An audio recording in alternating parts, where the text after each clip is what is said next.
పన్నీర్ బిర్యానీకి ముందుగాన ఒక KG basmati rice అంటే ఒక 3 పావుసేర్లు బియ్యాన్ని కడిగి దాచిన చెక్క, యాలకులు, లవంగాలు ఒక 5. అప్పట్లోకి ఇలా పన్నీర్ని కూడా ఫ్రై చేసుకోవాలి. ఆయిల్లోని పన్నీర్ని డీప్ ఫ్రై చేసుకొని పక్కన పెట్టుకోవాలి. పన్నీరు ఫ్రై అయ్యేటప్పుడులోకి బిర్యానీలో కొంచెం గీ వేసుకొని సరిపడేటట్లుగా ఉప్పు ఇది కూడా వేసుకోవాలి. పచ్చి బఠానీ కూడా వేసుకోవాలి. అది ఇలా కలుపుకోవాలి. ముందుగా వేపుకున్న పన్నీర్ ముక్కలు తీసుకొని దాంట్లో పన్నీర్కి సరిపడేటట్లుగా సాల్ట్ వేసుకోవాలి. సాల్టు, బిర్యానీ మసాలా, అంత పెరుగు, అల్లం వెల్లుల్లి పేస్టు, సరిపడిన కారం, అమ్మకు సరిపడేటట్లుగా ఆయిల్ కూడా పన్నీర్కి పట్టేటట్లుగా కలుపుకోవాలి. తీసుకొని ఒక 5 నిమిషాలు పక్కన పెట్టుకోవాలి. రైస్ కూడా ఉడుకుతుంది. మనం రైస్ అంతా కుకింగ్ అయిపోయి ఓరుస్తాం కదా, అంతే ప్రాసెస్. ఓర్చుకున్న తర్వాత డైరెక్ట్గా రైస్ని దమ్లోకి వేసేసుకోవడమే. సింపుల్గా 5 మినిట్స్లో మనకి వంట అంటే రైస్ ఉడకబడికి దమ్ బిర్యానీ కూడా రెడీ అయిపోద్ది. అన్నం ఉడుకుతుంది కదండి, ఒకసారి మళ్ళీ కలుపుకుందాం.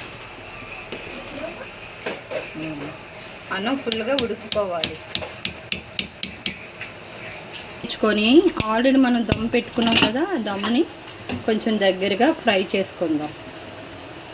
దగ్గరికి బాగా ఫ్రై అయిన దాకా వేపుకొని ఆ తర్వాత దమ్ పెట్టుకోవాలి. అన్నం బాగా ఉడికిపోయిందండి. ఇలా ఉడికిపోయిన తర్వాత మనం ఓర్చేస్తాం అనుకున్నప్పుడే ఈ రైస్ని దమ్ పెట్టేసుకోవాలి. దమ్ ఏమీ లేదండి, మీకు చేయగలం అనుకుంటే ఇలా డైరెక్ట్గాన దమ్ము ఇలా వేసేసుకోవచ్చు దమ్కి. లేదంటే అన్నం అంతా కూడా ఓర్చి కూడా లేయర్స్ కింద వేయచ్చు. ఇలా అంతా రైస్ అంతా పెట్టేసి ఇలా మనం డెకరేషన్ చేసేసుకోవాలి. మసాలా కూడా కొంచెం పైన చల్లితే బాగుంటుంది. ఇటం కదండి, ఒకసారి చెక్ చేసుకుందాం అయ్యిందా లేదా. అయిపోయిందండి. ఇలా చూస్తే ఆయిల్ మనకి వాటర్ తగిలితే ఉండమనాలి. ఇంకా కొంచెం లైట్గా ఒక 5 మినిట్స్ ఉంటే సరిపోతుంది. మూత తీసుకొని తినేయడమేనండి. ఎంత బాగుందో చూసారా. మన రెస్టారెంట్ స్టైల్లోనే దమ్ బిర్యానీ కూడా రెడీ చేసుకున్నాం. ఇప్పుడు ఇలా చూడండి, పొడి పొడిగా ఎంత బాగుందో. రెస్టారెంట్ స్టైల్లోనే అన్నీ ఉంటాయి.